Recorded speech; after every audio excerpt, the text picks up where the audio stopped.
Welcome to SolPods Studio. We're not your average social network. We're a community of professionals, enthusiasts, and students taking sustainability to the next level. Join us on our journey and get inspired by Earth heroes just like you. Welcome back to another episode of SolPods Studio. I'm Cassie Freyeisen, and I'm joined here today with Deirdre Appel, founder of SoDak Compost, based out of Sioux Falls, South Dakota.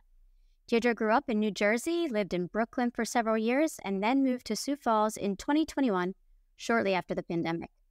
As an apartment resident in her area, there was no option to recycle food scraps or compost. The absence of composting options led her to create her own solution, SoDak Compost. This is a nonprofit that offers easy, affordable solutions for Sioux Falls residents to divert their food scraps from the landfill. Deirdre, I'm delighted to have you here today, and I cannot wait to get into the dirt. Thanks so much for having me. I'm excited to be here. Awesome. Let's jump right in. Deirdre, can you tell us a bit about your background and how your knowledge of sustainability inspired you to create your own nonprofit, SoDak? Sure. So my experience getting into composting certainly isn't a linear path. I didn't grow up composting, nor did I go to school for soil science. I majored in public policy, and after graduating, ended up in Washington, D.C. for a few years, where actually working full-time at a nonprofit, and on the side, I got a job on the weekends at a farmer's market. And this was really my first, I think, insight into the world of local food systems, farmers, sustainability, kind of all of that opened up for me. And I just had a more consciousness around how food is grown, the people that grow it, the resources that go into growing it. And it was kind of like that point in life where kind of things changed at that point. And at that stage, I just became fixated on growing my own food, learning about local food systems, and over the years just began getting more and more involved with it. And as I grew into gardening, composting was just a kind of secondary thing I became interested in. And that's really where the path of sustainability really started. It's so funny how when you start with that green thumb, I feel like it just gets greener and greener. Am I right? You start with one thing, and then you just want to keep going and learning more. And then 5 plants in your house turns into 50 plants in your house. And one garden then turns into 3 gardens, you know? Yeah, no, absolutely. And it's very hard once you kind of open your eyes to some of the issues around where your food comes from, the people that grow it, the hands that grow it. It's really hard to forget. And you just, some people get obsessed with it. Some people get impassioned by it. I'm a little bit of both. I love that. But I like how you're taking your passions and you're really putting them into practice, and everything that you've learned throughout your career is getting you closer to your long-term goal, which is amazing. So I know from previous conversations, your first compost pilot last year was a success, and you are now out of the pilot stage and launching a second pilot in Sioux Falls area. And I'm so excited for you, and congratulations on this. Can you tell us a little bit about your experience starting your own community composting initiative, and really what were some of the challenges in getting started? Yeah, absolutely. So you had mentioned before, I moved to South Dakota, Sioux Falls, particularly from Brooklyn, New York. And I grew up on the East Coast, and had a few years living in Brooklyn, where I was lucky enough to have a brown bin, which was part of the city of New York City's composting efforts. So I took my trash out, I took my recycling out, and I took my organic waste out. I had 3 bins, and it just became such a common practice. During COVID, the budget for that program was, diverted, but there were always other options in New York City to compost. You could drop off at farmers markets. You could sign up for a private collector to come pick it up. There wasn't really a reason to be throwing your food waste or organic waste away like you would in your garbage. And so I moved out to Sioux Falls and really thought I was going to continue this habit that I had cultivated. And upon moving here, found out that there weren't any programs, really nothing, especially for someone living in an apartment. So that was kind of the big challenge in terms of moving somewhere new and finding out that there isn't anything available. But that was also the challenge, but also, I guess, the opportunity too for what we've started here. And over my first year living here, it was really just talking to people in the communities and some of the events I went to, and just asking, oh, what do you guys do with your organics? Do you recycle? Are there programs I can get into? And everyone was saying there really wasn't anything available, and there isn't anything in the state that does it in terms of cities or local governments. So a lot of people were saying that's a great idea. You should start something. We totally sign up. And so kind of riding on those, the wind of the support of other people that I met in town, they kind of encouraged me to start something. And so after a little less than a year of living here, we had founded a nonprofit and really started the first community composting efforts in the state, the whole state of South Dakota, which is wild because it is a massive state. It's also a farming state. There's so much agriculture here. And so I think my assumption moving was that, of course, there's going to be composting, and it really wasn't the case. So I think that was one of the challenges of just, learning that not every city's the same, not every, there's not always the same opportunities. And that was part of what kind of led us to where we're at. It's incredible. Was there a bunch of people who came out in the beginning and said they're willing to help, or did you have to really go out there into the community and recruit these people that have the experience or also the passion to do it? Or would you say it would be a mix of both? Yeah, I think it was a little bit of both. I kind of came into it because I had been, like I said, interested in kind of the local foods movement, the sustainable food movement. And so I was kind of tacking on with a few different other existing nonprofits in town. One of them is Dakota Rural Action. They do a lot to support family farmers, small-scale farmers in the state, things like that. So I go to their events and happy hours and things like that and just start talking to people. And part of it is speaking to the converted. You're already talking to people who are very interested in sustainability and closed-loop systems and things like that.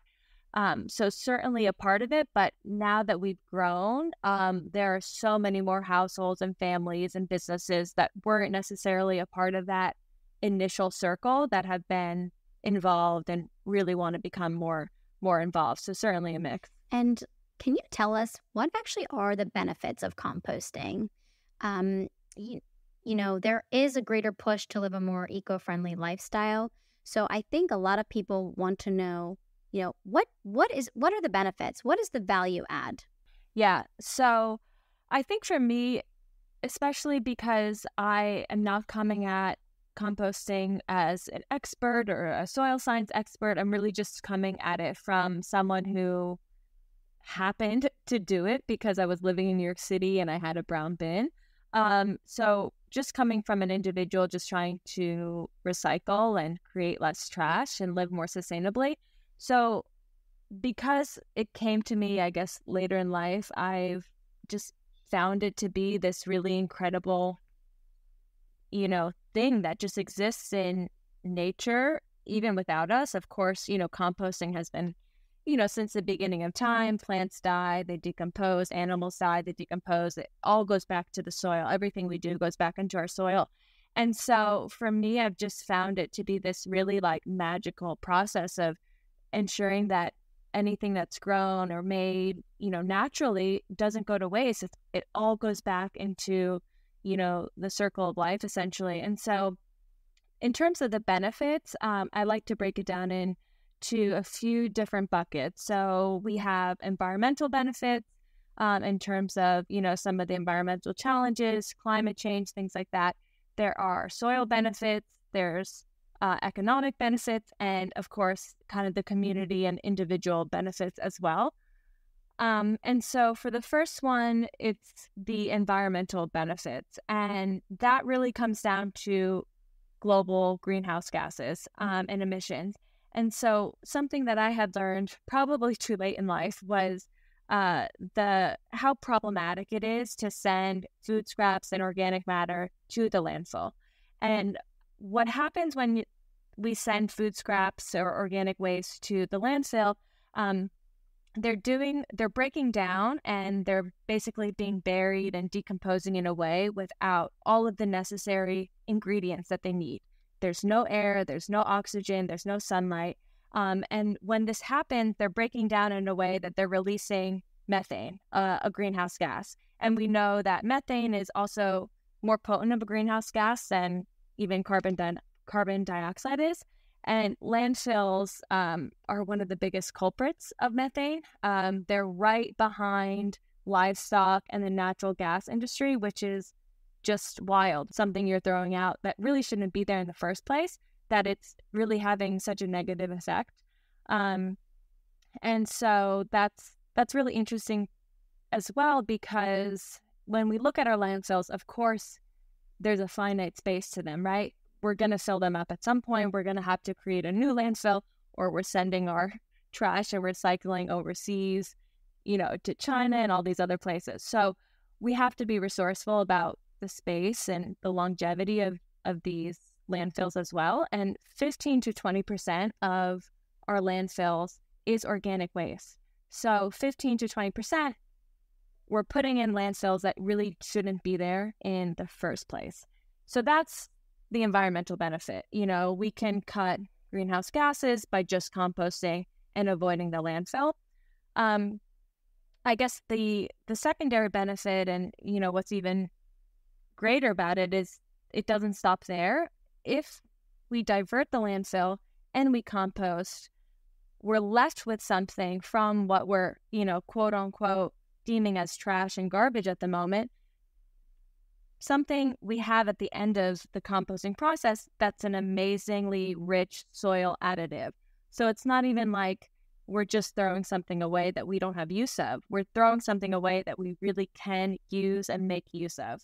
And so, as you know, compost, it improves the soil, the structure of our soil. It adds organic material to it. It makes it healthier. It feeds all of the, plants and food that we want to grow. And it's really just an amazing thing, both for, a natural fertilizer, but also for, soil erosion and whatnot as well.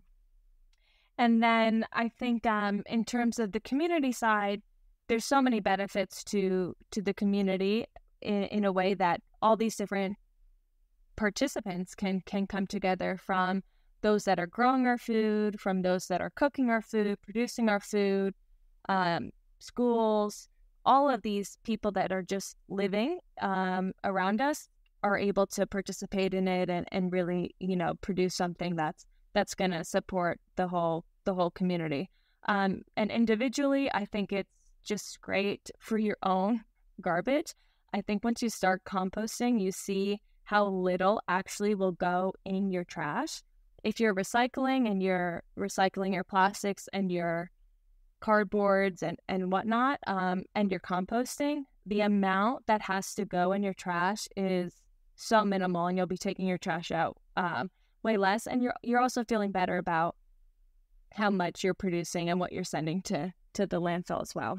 I totally agree. And I think that when you're going to put something in the trash, you're going to think about it the next time. When you're composting, you're really, truly, you're realizing that there is so much waste that we can prevent from going to the landfill. And I think that when you have a garden and when you start composting, the waste really becomes a real tangible problem, because you see it firsthand, right? You see that all waste breaks down, and what that breaks down to is this magical soil. And I think that it really does then impact you as an individual when you're going to take your trash out and when you see the waste and how can you minimize that waste. And I love what you mentioned on the individual or community element. I have a soon-to-be 3-year-old, and she knows what composting is already. We have a garden, and she's learning what can then go into the compost, a leaf that, has turned brown or something that's been rotten. So she already understands composting and what that means. And I think that is such a invaluable skill to teach children, so that way they, when they're older, they'll hopefully follow these same practices in their house. So totally agree with you on the community element and individual elements as well. And as I just mentioned, I am an active composter here in the Nashville area, but I would really love to know from you, the expert, what items do you recommend to compost? What can beginners do to learn more about composting? And what items would they need to get started, whether it be at home or alternatively, if they wanted to launch a community composting project like SoDak? Yeah, well, that is awesome. You're composting at home. That's really great. And I would say, you had called me an expert on it.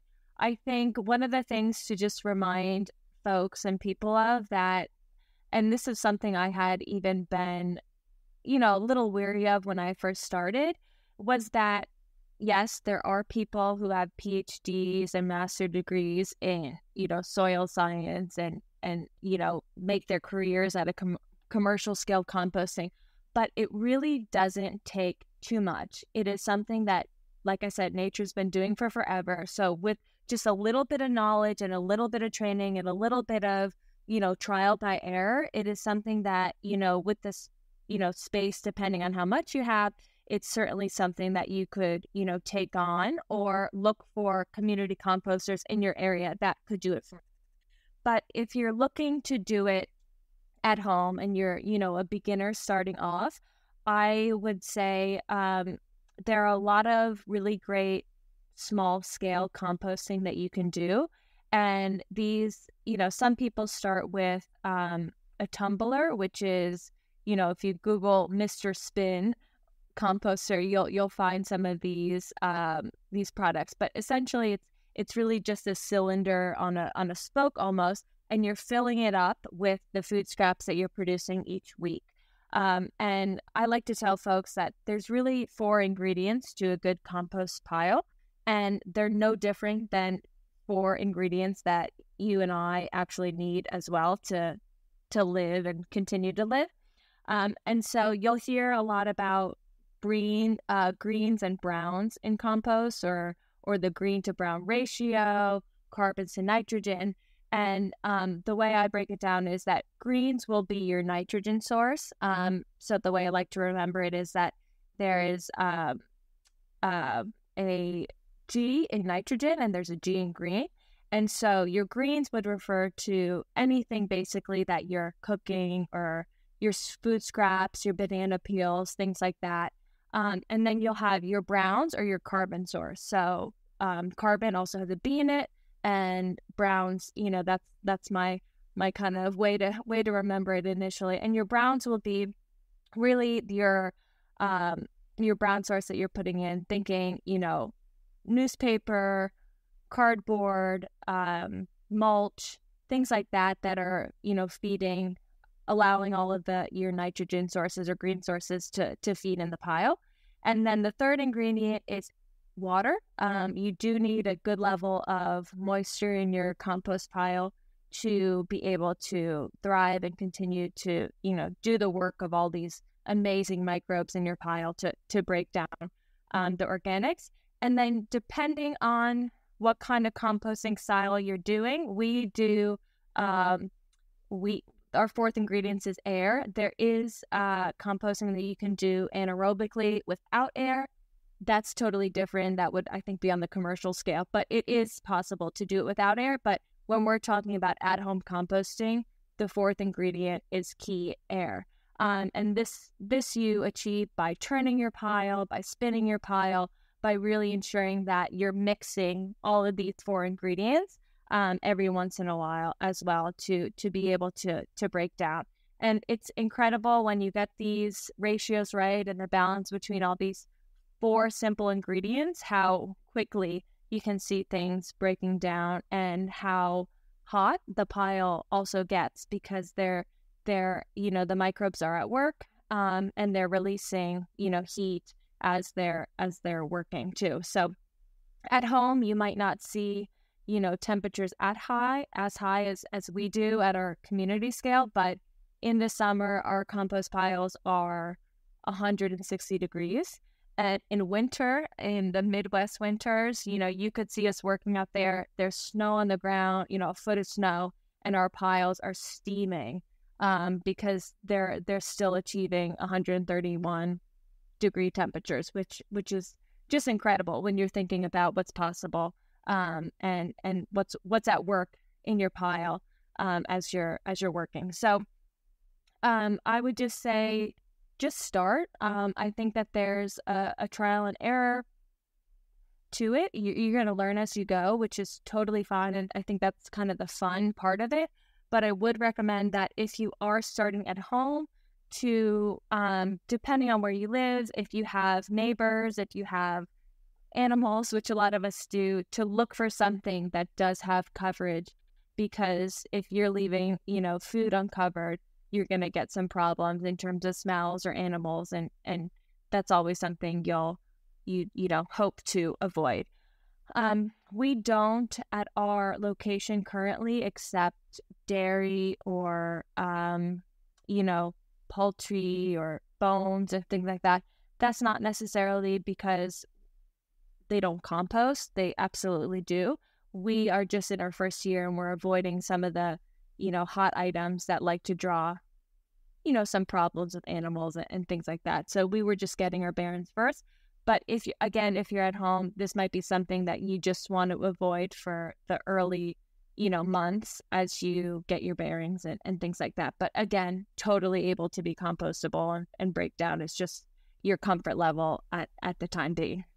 These are all great tips. Thank you so much. And I actually have one of each. I have one open bin, one closed. So I have one where I just leave it out. It's all my greens, my clippings, and I don't actually, we do a breakdown with just a lot of the browns and the greens mixed together, but really nothing from in the house. So no vegetables.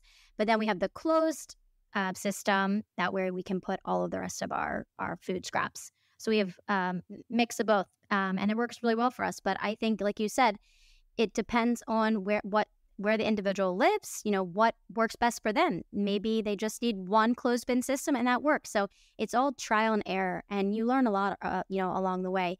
And so you talked a lot about the individual. How about if one of these individuals had the idea to then go out and start a community project? What would they need, and how could they get started? Yeah, I would.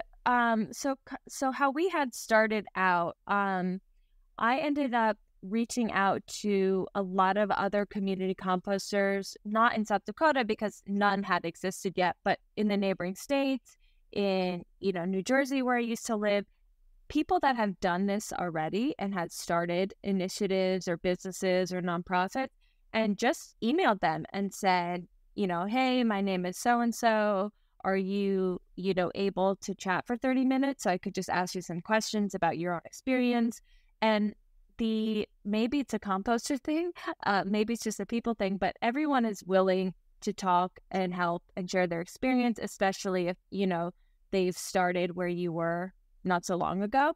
And so we're not even a year out, and I'm already getting some emails from people like where I was at a year ago being like, hey, can you, chat? It sounds like you're at an early stage, and I'd love to, talk about your experience and how you got started. So certainly just reaching out to people who have been in your place before was super helpful, if not for networking, also just for the encouragement. Everyone has been super helpful and very kind.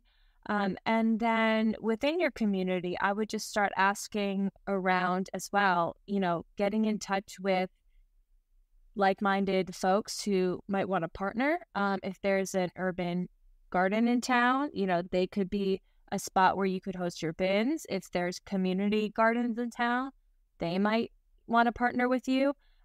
Looking into your, master gardeners, any farms that might be local, your 4-H society, all of these areas that, might be growing food, might be a possibility of using the end product of compost. And then also thinking about, your local city government too. If there's a sustainability department, if there's an urban agriculture department, and how you can kind of partner with folks that are like-minded and doing some of this work as well, because what I found is that people do want to support other organizations that have similar goals and whatnot. And then, more, I guess, nationally, there are some amazing resources from the local Institute for Self-Reliance. They do a lot of work and research and support for community composters. They have a community composter coalition for those who have, gotten off the ground and are, established organizations. But we have, multiple email threads a day of just people sharing thoughts and experiences and tips. And it's just been a really, really rich resource for that. And then at the very least, you can find my information and also give me a call if you're thinking about launching a community project, and I'd be happy to talk with you as well. That is so kind. You're the best. And how does SoDak really collaborate with other local organizations? You gave already a couple examples, but could you highlight some other key partnerships that you have with SoDak? Yeah, so I think the most important one is with a nonprofit in town called Iron Fox Farms. They started just around the time that I was. They're an urban agriculture organization in town that bought a vacant lot and have converted it into this amazing community garden and urban garden. And they partner with a local elementary school that's right up the street. So throughout the year, they're teaching classes and they're bringing students to the plot who are seeding and, growing their vegetables from seed in the classroom. They're transplanting it and they're, getting into the dirt in terms of learning where their food comes from, but also, so many different elements of science and whatnot that comes along with it as well. And so I had the kind of, I guess, luxury, but also, wonderful timing of life to meet the founders of this nonprofit, Dan and Meg, at one of the events in town for local foods. And they had presented about some of their initiatives, and I was there in the crowd and just spoke with them afterwards to say, I'm really interested in starting a composting organization. And they said, well, you can host your bins at our site if you want. We have a lot of land. And it kind of spiraled from there. It's been an awesome partnership.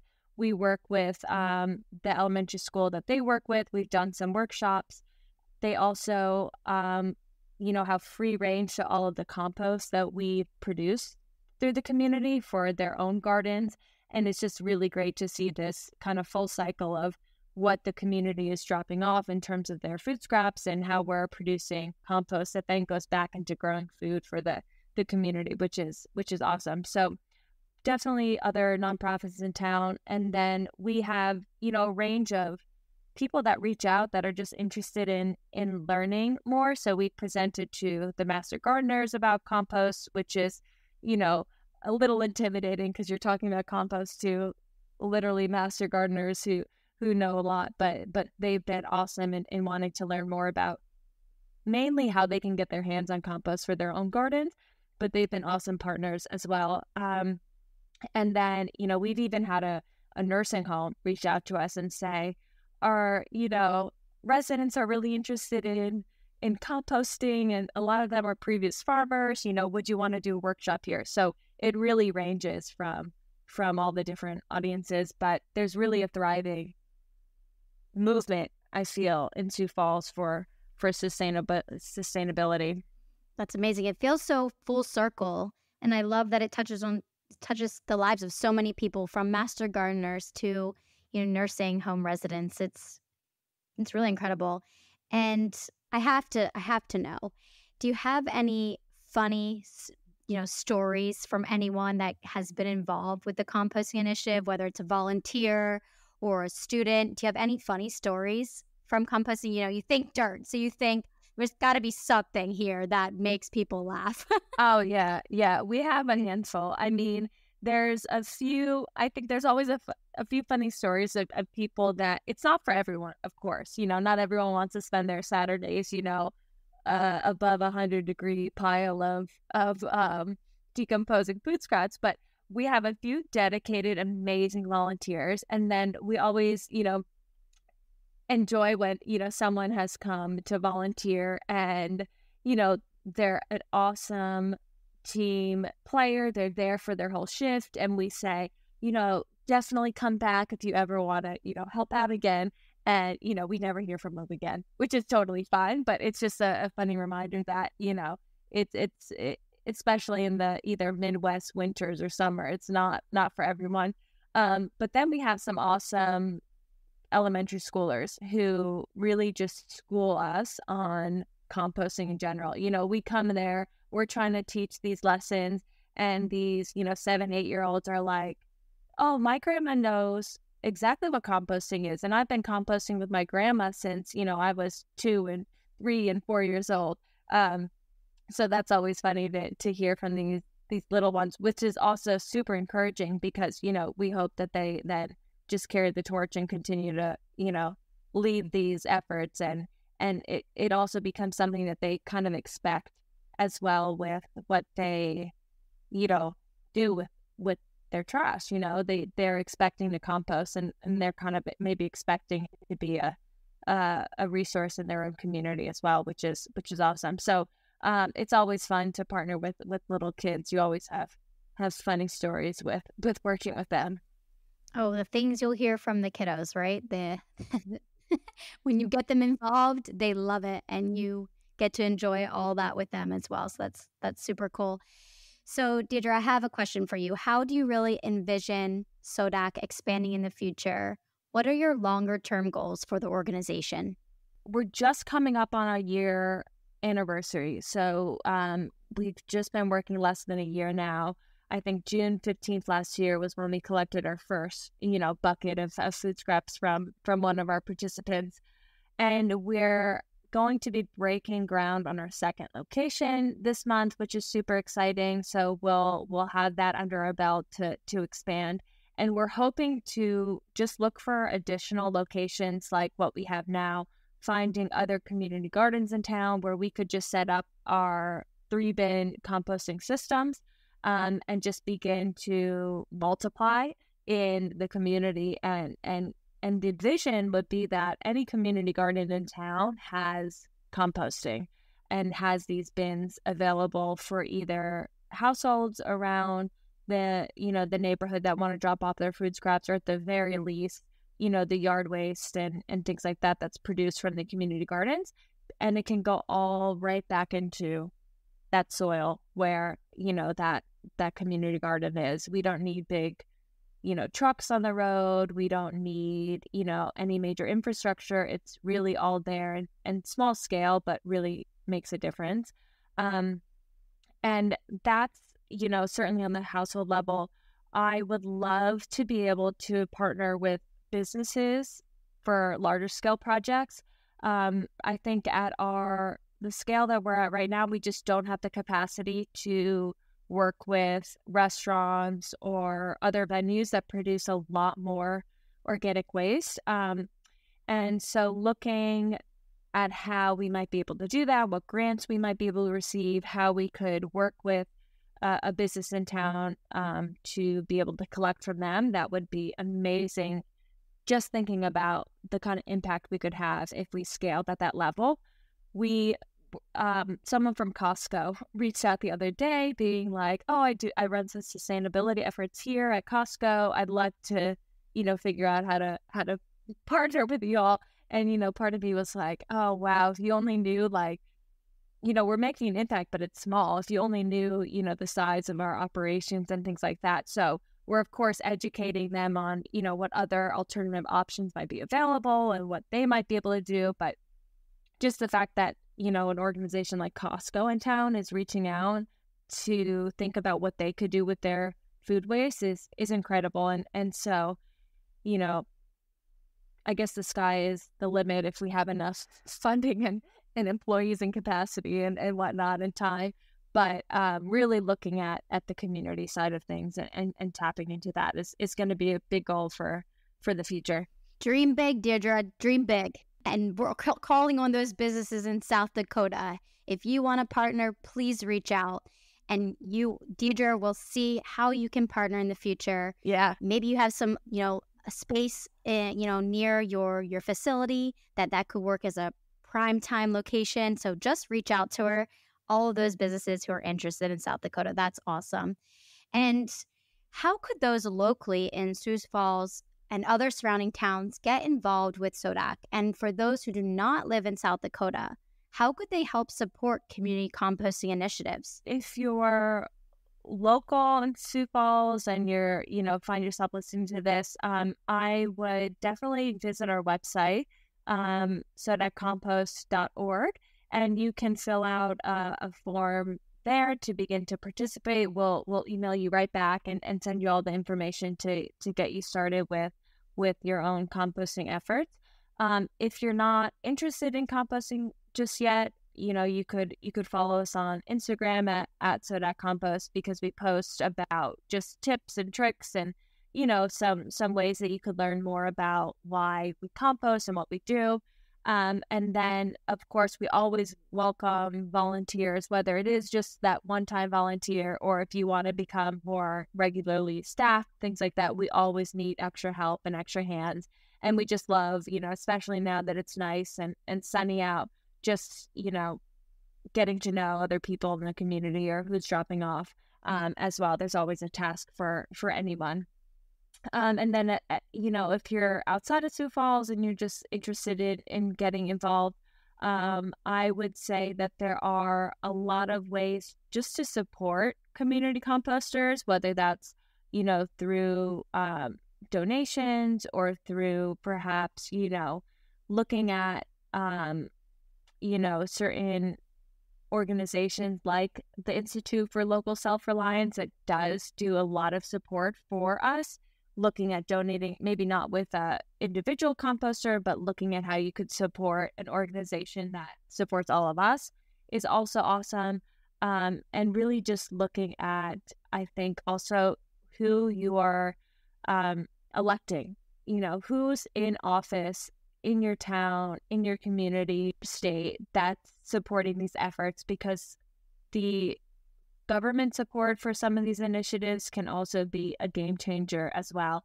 And having the right people in office who care about sustainability efforts is key as well. As individuals, we can do so much and we can make a change, but when government's behind us, it can make a big difference. Could not agree more. And I know from previous talks that you also are working, or you work from time to time at a local farm, Cherry Rock Farms. You're such a busy bee. What are some of your favorite activities on the farm? Have you been able to really incorporate any learnings from the farm and put those into action for SoDak or even at home? Yeah, I definitely like to stay busy. And so when I had first moved out here to kind of fill that need of being around farmers and local food systems, I stumbled upon an amazing family farm, Cherry Rock Farms. And they're just outside of Sioux Falls in a town called Brandon. And I had worked with them on weekends, still do over the summer, just to continue to learn from, those experts of generational farmers that are growing all of our food and doing all this amazing work. And so I think through my work with them, it's just reinforced how important healthy soil is. Not even for growing our food, of course, it is, the healthier soil, the healthier food, the better tasting our food, all of that.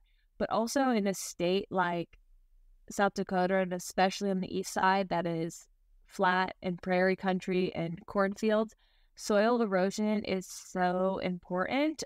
We've had major storms this year, last year, the year before, and this idea of having, healthy soil that can actually keep things in place and not be, blown around with the crazy windstorms is also super, super important. And I guess, I think my favorite activity with them has just been their own ability to be, they have, three kids, their family farm generationally, and just to appreciate, I think, even more where our food comes from and who grows it and how much tireless effort goes into it. Really just makes a difference. I swear it makes your food taste better. And my husband wonders what I do, spending like hours outside every night watering and making sure they cut it. It does take a lot of time, and it really is a passion that people, I think you either have it or you don't, but once you get into it, it's going to stay with you forever. I believe. Oh, yeah. My dad was an avid gardener and composter, so I've had it in my blood since I've been a baby. I was always out in the garden with him, so I really took it from him. And then my husband's family, his grandfather is really big into gardening. So when I was in France, spent many years living in Switzerland, and I would go there on the weekends and help him in the garden. So I just feel like it's something that, you acquire those skills and that love, and it just continues to bloom and blossom. And what you said about good soil. So I wanted to ask you, if you had one quick tip for building good soil, aside from adding compost, what would it be? What's your quick tip? I mean, for example, like cutting up some banana peels and sticking them in the garden, let them do their thing. Do you have something else for a quick, good soil tip? I mean, yeah, the compost is the easy answer, but again, I guess depends on what you're growing and things like that. But this is a funny one. In Sioux Falls, we have an incredible rabbit problem. There's just, growing up in New Jersey, we had deer everywhere. Here, we have rabbits everywhere. But actually, this is funny. The rabbit poop is an amazing fertilizer. So even though they will go to town on your vegetables and leave behind their dropping, those things can go right back in the soil and make your soil even more wonderful. So I guess that's their present they're leaving behind if they eat all your vegetables. But that's a good tip for you. So you heard that, everyone. Bunny poop. Yeah, exactly. Keep it. Use it in the garden. That's a quick fix.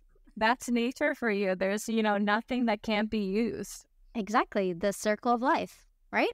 Yeah. Awesome. Can you tell us a little bit about your recent Earth Day event, rallying with fellow environmental advocates? You were really advocating for a stronger climate policy in the Sioux Falls area. What was the outcome? I like I said, getting into composting and starting a nonprofit for composting was, I don't think, ever in my future. If I was living in Brooklyn and you had said, in 3 years you're going to be living in South Dakota and running a nonprofit and speaking at Earth Day, I'd say, yeah, right, no way. But, here I am. And I've just been able to meet a lot of people who are also super passionate about sustainability and somehow, have ended up in a state that not always prioritizes some of these efforts. And so we had done a lot of work around Earth Day to kind of shine the light on a sustainability plan for the city of Sioux Falls. And it was coming at a time when there was a lot of federal funding for climate action policies and programs. So the Biden-Harris administration was basically offering every state $3 million if they, chose to use it for climate action. And South Dakota, unfortunately, our governor was one of, I think, 3 states to decline these funds. And so how the policy was written, that if the governor declined it, it would go to then the mayor of the largest cities. And so Sioux Falls is one of the biggest cities in the state. And so it it kind of landed in the mayor's lap. And, unfortunately, with the whole, passing the buck mentality, our mayor didn't accept it either. And so we could have had a lot of funds that would have been spent in the state in these great ways. It wasn't in their, policy portfolio for whatever reasons. And I think it was just this, I guess, reckoning with that. Even if, the initial government may not be behind you at the time, there's so much work that you as an individual and you as other organizations can do and continue to do. And so we had showed up for Earth Day. We had some awesome people come out for speeches on why climate action was important and why sustainability was important. We had the former mayor of Sioux Falls from back in the late 70s who had run some amazing initiatives that we still benefit from today around sustainability and protecting parks and the environment and things like that. He had spoke, and it was really just a great coming together of different, partners in town. And it was a reminder of how I think important local politics are. I went to school for public policy, but voting was always very important to me. But initially it was always, at the president level, at the vice president level, at, your governor level. But local politics, in terms of knowing, who your mayor is and who's running your city, and even down to your city council members and all of these other, lower, politics, local politics is so important. They're really where things are happening and where you can see a more immediate impact.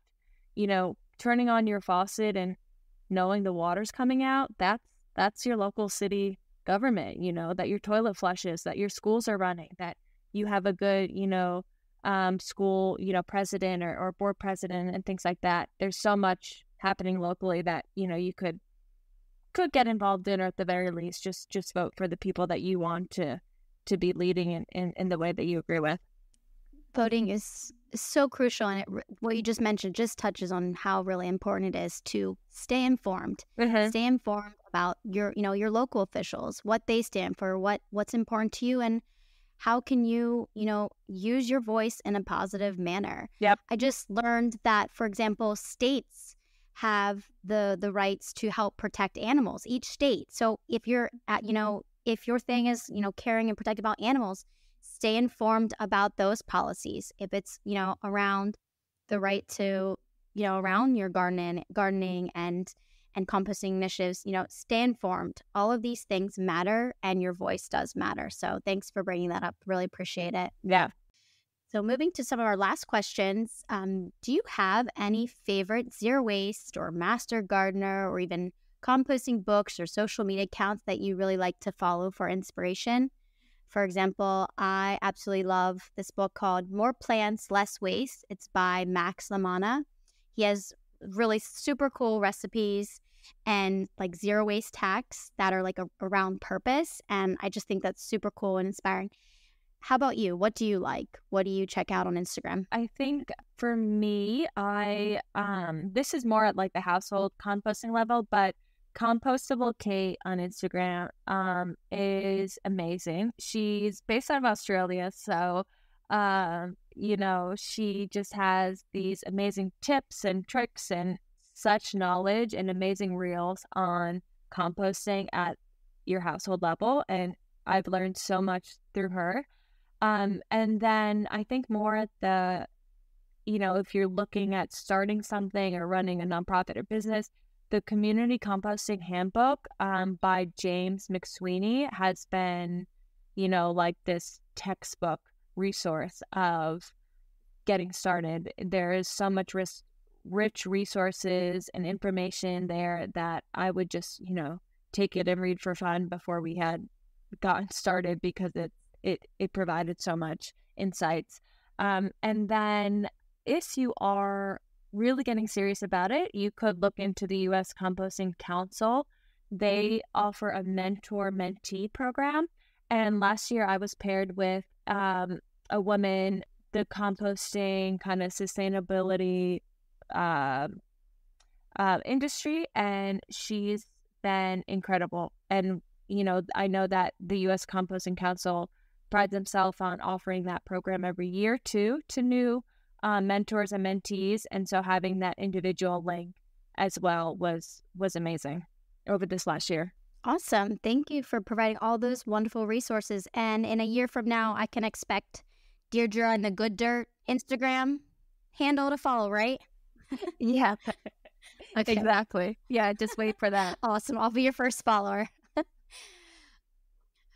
Finally, the question we love to ask all of our guests: what would your sustainability superpower be and why?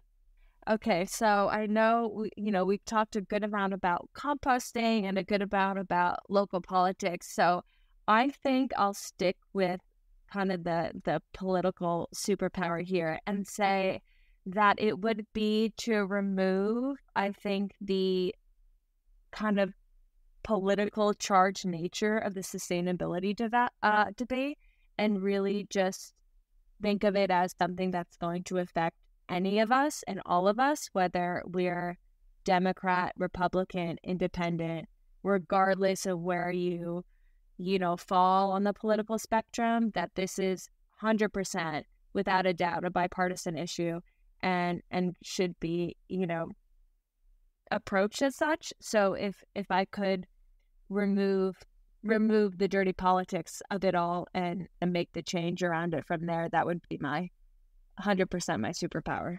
Fits you perfectly. It really does. And I agree. Bipartisan all the way. Truly couldn't agree more. Deirdre, thank you so much for being here today. It really was inspiring. And I truly believe composting is such an effective way for us as individuals to really help prevent waste and to live more sustainable lives. And we thank you so much for your courage to go out, create SoDak, and help to educate and inspire others in the process. So we cannot thank you enough for all the work you're doing. And thank you for being such an amazing Earth hero. We can't wait to see your journey with SoDak and how it continues to grow and evolve as you bring on more volunteers, convert more businesses to change their practices and maybe start their own community compost. So proud of you. Thank you for being here today. And we can't wait to have you back sometime. Yes, well, thank you. And thank you to also the work of SolPods and for being my first podcast interview. This was a lot of fun. And thanks for the work you're doing too. Absolutely. Thanks again. Have a great day.